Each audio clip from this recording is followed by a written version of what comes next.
War in Eastern Europe is getting closer after Russian President Vladimir Putin declares the independence of 2 breakaway regions in Ukraine.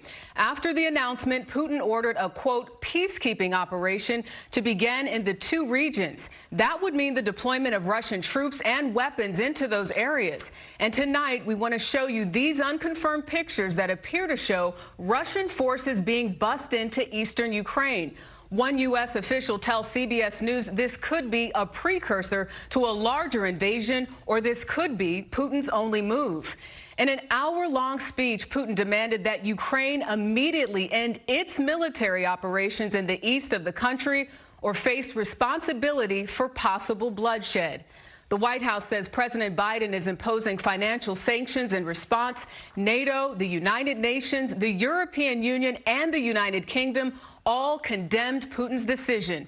We have full coverage of the story from inside Ukraine, but first, we want to go to CBS's Weijia Jiang at the White House. Good evening, Weijia. Good evening to you, Jerika. Tonight, President Biden is also condemning those latest moves by Vladimir Putin and vowing to respond with additional, even more severe economic penalties. But the White House is still scrambling to find a way to stop Putin from launching a full-scale attack, which appears to be more likely by the hour. Tonight, new signs that a military invasion could be imminent. Russian President Vladimir Putin's decision to recognize the independence of 2 separatist regions in eastern Ukraine and his order to have the Russian military conduct so-called peacekeeping operations there is raising fears that this is the first wave of a larger attack. The White House responded by saying President Biden will impose sanctions on anyone doing business in those 2 republics, while European allies slammed Putin's move as a violation of international law and said they too would respond with sanctions. In a late-night address, Putin delivered a lengthy rejection of Ukraine's sovereignty, slammed NATO's refusal to ban the country from ever joining, and called out the U.S. for having missile capabilities near Russia. That's like having a knife against our throat.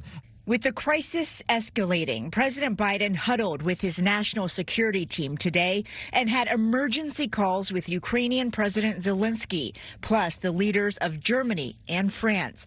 A possible Biden-Putin summit proposed by Emmanuel Macron and tentatively agreed to by the White House looks to be in jeopardy. Putin, who oversaw nuclear military drills this weekend, has up to 190,000 troops on Ukraine's border, with nearly half of them in a position to attack. U.S. intelligence indicates that the Russian president has already ordered commanders to move into Ukraine. It could happen any day. Today could be that day. The Biden administration has pointed to ongoing false flag operations staged by the Russians to frame Ukraine as another sign of escalation.